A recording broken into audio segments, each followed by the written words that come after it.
When the monsters truly invaded Earth, humanity created their own giant robotic warriors. These massive machines could engage the monsters head-on, and they destroyed the dimensional breach located at the bottom of the Pacific Ocean, putting an end to the invading plans of the extraterrestrial race. In this battle, General also made the ultimate sacrifice, giving his life to save humanity. After the war, during the following 10 years, most cities, except for coastal ones, have been rebuilt. And the protagonist of our story is the General's son Jake. Although Jake grew up with his father's heroic aura, but he spent his days doing nothing. Biggest hobby is going to the combined forces defense of the Pacific Rim, stealing damaged mech parts and technology, as they hold great value in the black market. Many people desire to build their own mech warriors using these stolen components. In another one of his operations, Jack's target part was stolen by someone else first. Using his equipment, he secretly tracks down the location of the thief. There, he discovers a fully assembled small-scale mech, has named Scrapper. The girl, Amara, built it herself using the stolen parts. As they argued over the machine, the Pan-Pacific Defense Corps tracked them down. Amara, forced into a corner, pilots Scrapper and desperately flees. But as they take a turn, they come face to face with the imposing giant mech, Winter Ajax. Scrapper releases a large number of smoke bombs as he pretends to surrender, transforming into a teenage mutant ninja turtle to take advantage of the opportunity to escape. During their getaway, they even manage to sabotage Winter Ajax with an energy cell. However, the difference in power proves too great, and Winter Ajax swiftly counterattacks, using an electrified rope to disable Scrapper. With ease, Jake and Amara are captured and apprehended. While in prison,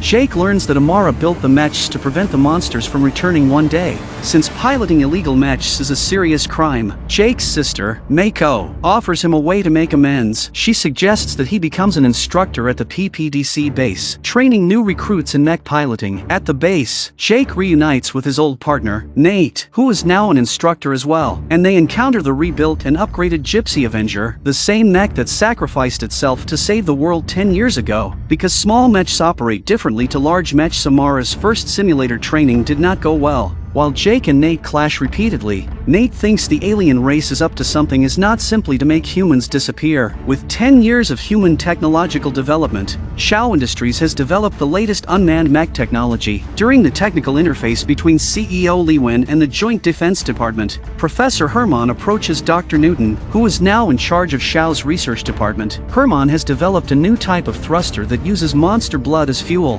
which enhances the speed of mech warriors reaching the battlefield. But Dr. Newton didn't support his research, because if unmanned mechs became widespread, mech warriors could be all over the world in just 1 year. The days of finding and training pilots will be a thing of the past, as pilots can control their mechs in battle from anywhere via remote connection. The use of unmanned robots has been supported by half of the senior officials of the Joint Defense, but Mako holds a crucial vote. She had her own misgivings. If the unmanned mechanical systems were to fail, the consequences would be unthinkable. A summit is scheduled in Sydney where countries will discuss and vote on the feasibility of unmanned mechs. Marco arranged for Jack and Nate to drive the upgraded Gypsy Avenger as an honorary escort for the upcoming summit. However, just before the summit, an unidentified mech called the Obsidian Fury emerges from the sea. The Obsidian Fury launches several missiles at Gypsy Avenger, which manages to dodge them with agility. However, the attack hits a nearby building and destroys the defense cannons in the distance. Facing the relentless assault of the Obsidian Fury, Jake and Nate hadn't worked together for a long time. This resulted in the Gypsy Avengers being pinned to the ground like sandbags, beaten and defenseless. In the face of Black Obsidian's continuous and ferocious attacks, Gypsy Avengers swiftly activated its chainsword, hoping to gain an advantage through its weaponry. To their surprise, Obsidian Fury also activated a similar weapon system. The chainsword spins wildly and sparks, looking even more powerful than Gypsy Avengers. The Obsidian attack that activates the weapon is even more violent. Gypsy Avenger takes a stab in the stomach. However, when Black Obsidian launched another attack, its weapon system jammed. Seizing the opportunity, Gypsy Avenger delivered a powerful rocket punch that repelled Black Obsidian. Obsidian launched another wave of missiles for the attack. The missile hit Mako's helicopter and it was out of control with black smoke. Jake activates the weapon gravitational slingshot, forcing Black Obsidian to retreat momentarily. He then turned and sprinted towards the direction of the crashed helicopter, hoping to rescue Mako. Unfortunately, his attempt to catch the falling helicopter failed, and Mako lost her life before Jake's eyes. As Obsidian prepared to continue the attack, mechanical warrior reinforcements appeared in the distant sky. Swiftly, Black Obsidian disappeared into the depths of the ocean, leaving no trace. Mako's death served as a profound realization for Jake. He understood that he needed to fulfill what his father and sister couldn't accomplish. He began to train Amara more earnestly. During their subsequent neural drift, Jake witnessed Amara's childhood memories. He discovered that her family had perished during a monster attack.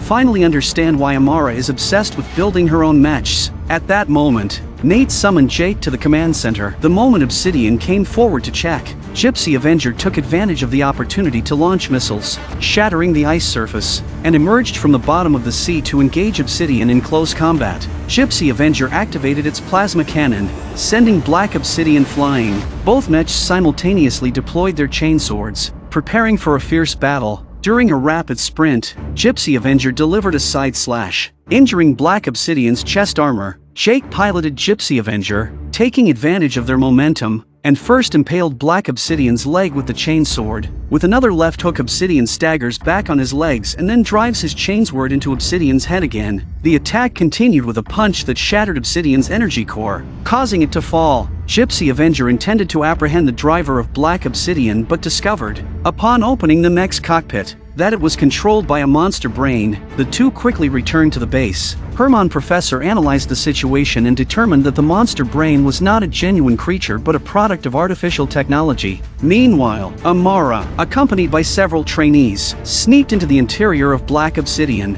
There, she discovered that the mech's technology originated from Shao Industries. She relayed this information to Jake. When Professor Herman was informed of the news, he also decided to visit Dr. Newton at Shaw Industries to find out more about the situation. At the same time, the deployment of Shao Industries' unmanned mechs was nearing completion. However, at the last moment, all the unmanned mechs lost control. The mech's energy core suddenly mutates, becomes a half mecha, half monster. They began to wreak havoc within the base, catching everyone off guard. As these robots were not activated in time, they were severely damaged. Meanwhile, on the other side of the lens, Newton and Herman arrived at Shao Industries control center, expecting his old friend to shut down the rampaging unmanned mechs. Unexpectedly, Newton took control of the unmanned Jaegers and opened up spatial rifts. It turned out that the problem did not lie with Shao Industries but with Dr. Newton himself. After a neural drift 10 years ago, he had been mind-controlled by alien beings. He secretly implanted monster clone brains into all the unmanned mechs, causing them to mutate.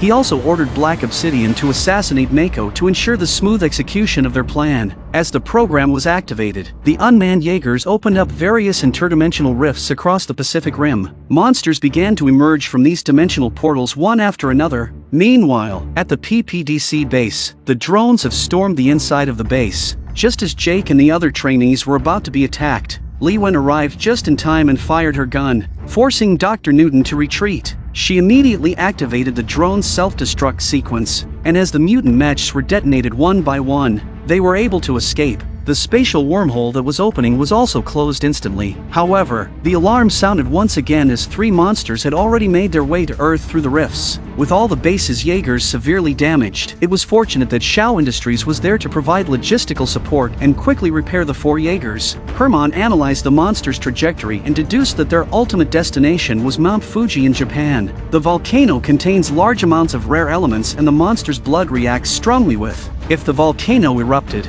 billions of tons of toxic gas and volcanic ash would be released into the atmosphere, leading to the extinction of all life on Earth, fulfilling the aliens' plan to reshape the planet. As a result of the previous attacks, most of the skilled pilots had been killed or injured, leaving only the cadets to operate the mechs in this battle. Jake followed in his father's footsteps and delivered a pre-battle speech. With the assistance of Li Wen, Professor Herman has finally completed the development of the new propulsion. They quickly flew to Tokyo, Japan, in the repaired Jaegers. Meanwhile, the three monsters had rendezvoused and were swiftly heading towards Mount Fuji. The Jaeger warriors arrived just in time. Saber Athena draws her twin blades and takes the lead, swiftly attacking a level 4 monster. Jake and Nate, piloting Gypsy Avenger, naturally confronted the most powerful level 5 monster. The Gypsy Avenger throws a punch at the beast. Not realizing that the beast can absorb energy to fight back, Gypsy Avenger is sent flying to the ground. Facing the beast's energy counterattack, Gypsy Avenger turns on his gravitational slingshot and pulls the building down to smash into the beast. On the other side, the Guardian bravely defended against another level 4 monster using its electromagnetic whip, and the Phoenix Freelancer unleashed a barrage of fire from its massive machine gun. With the close coordination of the Jaegers, the monsters were pushed back. At that moment, Dr. Newton activated a secret weapon hidden within Shaw Industries in Tokyo.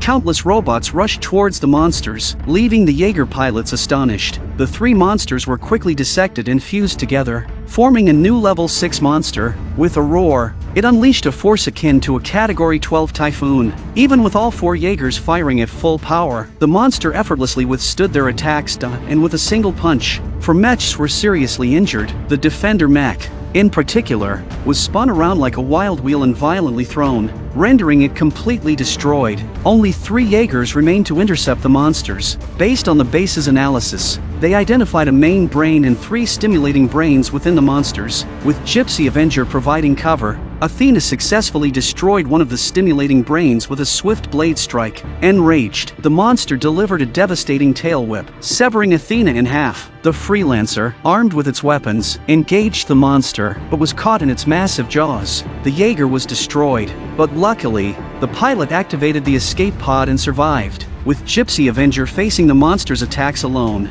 it was overwhelmed and its chain sword was broken, and the monster's tail whip pierced the cockpit. Nate suffered severe injuries, and Gypsy Avenger was hurled away. Due to Nate's injury, Jack was unable to drive the Gypsy Avenger alone. Luckily, Amara arrived just in time to rewire the neurons in Nate's place. At this moment, the monster was only 2 kilometers away from the summit of Mount Fuji. Facing the immense power of the creature, a head-on confrontation would surely result in defeat. Luckily, Lee-Wen arrived in her scrapper to provide timely support. She welded a booster onto Gypsy Avenger's hand, allowing it to swiftly ascend beyond the Earth's atmosphere. Gypsy Avenger prepared to utilize the gravitational impact of a descent to deliver a deadly blow to the monster. During the descent, Gypsy Avenger used plasma cannons to adjust its trajectory. However, as they approached the ground, Jake discovered that the escape pod was non-functional. Good thing Scrapper cut through the cockpit. Jake and Amara quickly transferred to the Scrapper. By this time, the monster had reached the top of the volcano.